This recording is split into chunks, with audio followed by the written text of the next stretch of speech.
course I'm running out of batteries.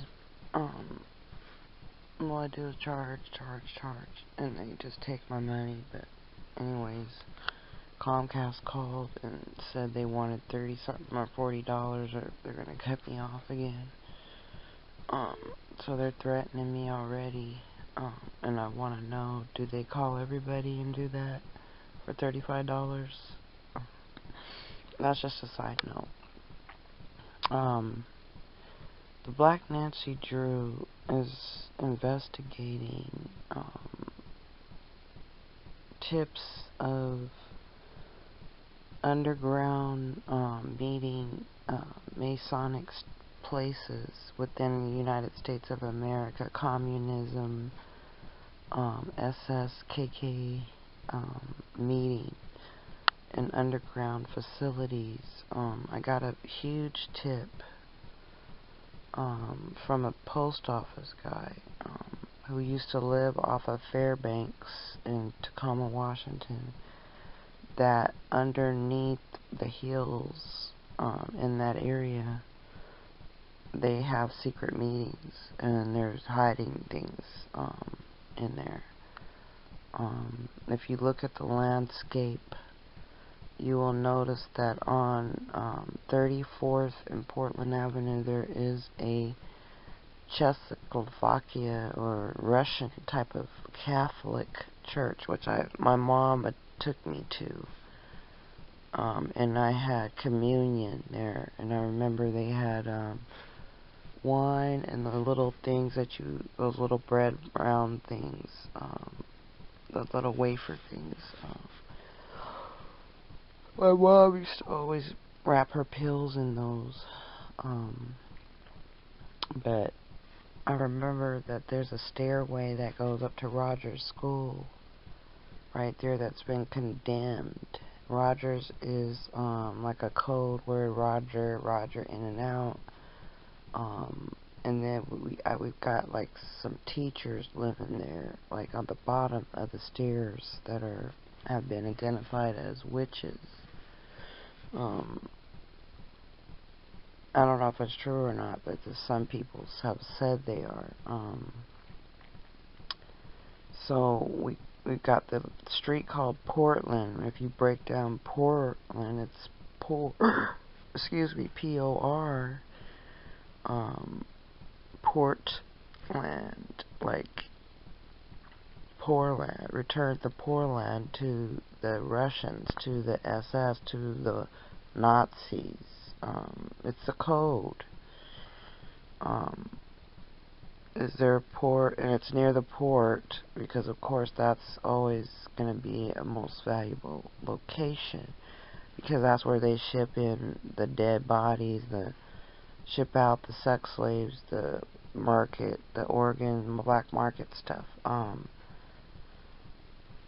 So anyways, this is the Black Nancy Drew reporting to you live about the scams. I also noticed there's some vocal points, sun contact, that reflects over by Fairbanks and some of these hills. It's almost like a vortex, or maybe a wormhole.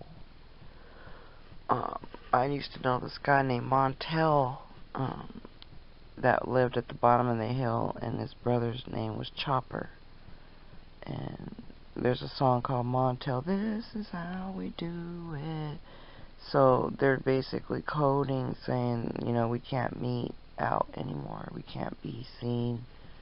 We're being watched, so we have to do it like this. So there's some house within that hill that you can connect, you can get inside. And I know that there was this lady that used to go to Taekwondo who lived at the top, who had a weird setup.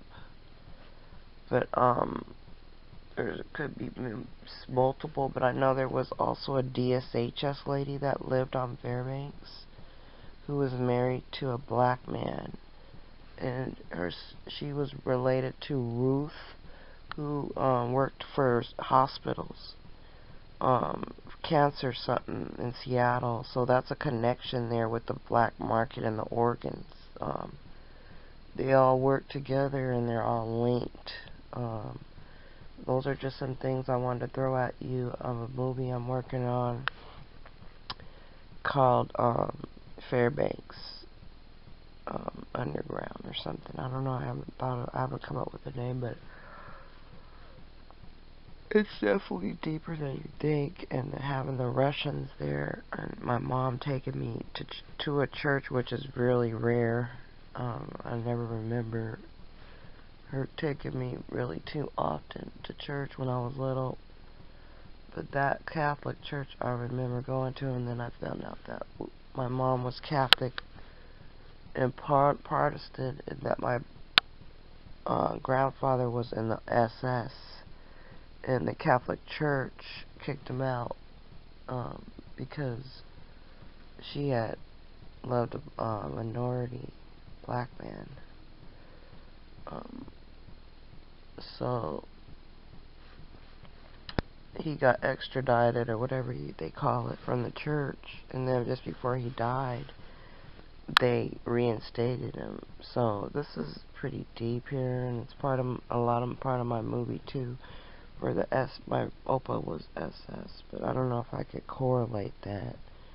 But it's ironic we have the Russian games, and then the announcers keep playing games like Mark, what's his name from US Today, saying the Russians are coming, and the way they word stuff, like they're just giving out little clues, because they're being, I guess, being tortured over there. I don't know. They've been saying the conditions are pretty bad, and they're watching them through the showers and all this stuff.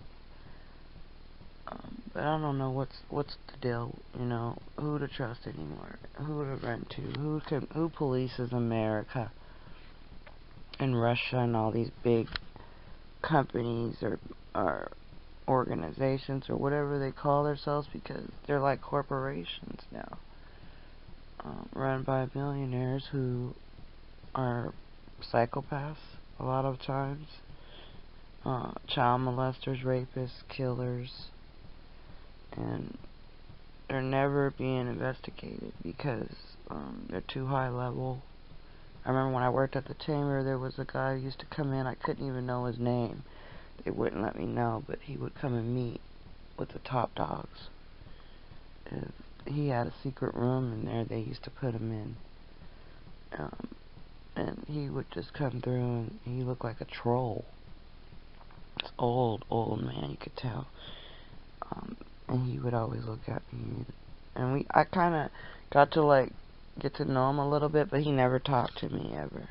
But I could tell just by his gestures, and it was pretty sick how high level he was. So this is the Black Nancy Drew reporting information you need, all one word with the U. And one more other point is Wesley Farrison, Asian and black, military connection, communist connection, lives right near Fairbanks. Like, they've guarded it for decades. There's a church there. I remember someone got murdered in there, some Cambodian, in that apartment. And there's a donut place that used to be a church that I got saved at when I was 5 years old. When I used to visit the Gomez family from Shalashan. And they moved to Yakima, and I used to stay summers there in Sunnyside, Grandview, and Yakima. But there was also a guy named Tony Jordan that used to live there with his sister Anita. They were real close to Fairbanks and to the water thing. They used to be little curious kids, and I remember he became a truck driver. I became friends with him when I first got on Facebook. He's kind of like a lot of the reason why I got off Facebook too, is because he got murdered, I think. He used to try to tell me things, and we talked about the conditions in Tacoma, and he would tell me how he was glad he got away. He knew something, and suddenly he mysteriously died of a heart attack at a young age. He was doing really good for himself. He had a house with a pool. He had a nice, good job. nice family. Used to put videos up on Facebook, and one day I just didn't see him anymore. And then it was after he had agreed with me on Tacoma being really bad and racist. And then pop goes the weasel, I guess. That's what they do, the elites. So I don't know if there's ever been an investigation on the heart attack done or what, but he also was a trucker, so truckers do know a lot about the movements of products and organs and sex slaves, but not one has ever been persecuted or arrested to this day. Just one other side note is that many truck drivers are affiliated with police officers, dating them or knowing them in a close connection. I'd like you to check into that. Why is it that they have to have police officers in their lives damn near as guards? Every move they make, they assign women ones and men, depending on if they're female or male. And believe me, they are stalkers. They watch every move. But why? Because are they second backup in protecting the black market of the sex slave trade? Lots of questions to answer. Why has not one truck driver been persecuted for sex trafficking in his truck? We know this happens. This is not basic 101. We know this. The police are avoiding things. They're sleeping on the sides of the roads, arresting prostitutes and giving free sex. They're spending a lot of time coked up while we have to do their jobs day and night. Information you need reporting, all one word with the... The thing that I find most strange is that my mom really doesn't believe in God. I've always thought of her to be an atheist. She always says, you're God, and threatens me and says stuff like that as her eyes turn into diamond shapes. I've always remembered that and wondered why. She would take me to that church, maybe because it's Catholic. But then I've done some further research on the Catholic Church, and I found out that they don't even believe in Jesus. Most of them. They're just a false church of the end times, and they will represent the beast because they will allow gay marriages and atheists to be told that they can enter to the kingdom. But everyone knows the only way is through Jesus, which they have seemed to eradicate and put and lifted Mary for some mysterious reason as their God. As their savior almost, in a sense, with idol worship, praying to her, praying to them to ask the pastors or the priests to forgive their sins, knowing that a lot of them are child molesters and under investigation, and they cannot bless anyone or relieve anyone of sins when they're corrupt and psychopathic, sinful men themselves. They don't turn people and steer them to Jesus to repent for their sins. They carry themselves as if they're gods. There's some connection there with the Islam, the Muslim. I've heard that the Vatican Church basically runs Islam, and they're very close. I've also heard things about Russia and the Jews and all them being in on the secret deals in China with this communist thing, and America being in on it as well with the Operation Paperclip, sending the communists over here to get it popping, if you know what I mean. So I just wanted to tell you that kind of came to my mind, how strange that was, seeing that my mom really does not believe in God and never has, or my sister, or any sisters. I know my sister, one of them has a son who's a Muslim. She was with Jawanzo, and I've had many arguments over Muslim, her and her connections to that.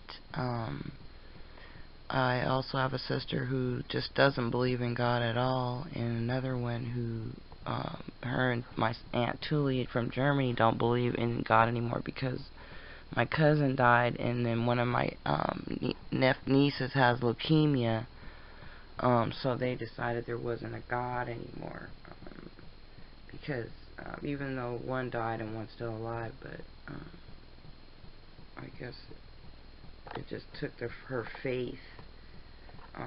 And now she really doesn't have any faith in or belief in Jesus. And I guess I suspect that's why she's so cruel and cold, beast-like. Her and her husband, I know he's Catholic. So Catholics are real into the sex, child, incest stuff.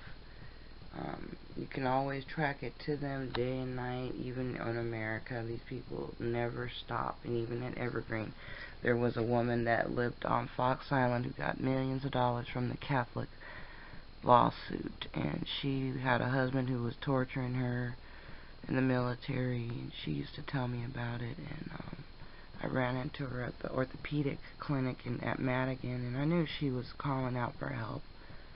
But, you know, there's not much I can do when they're chasing me down. I don't know if she's still alive, but she fought them and won.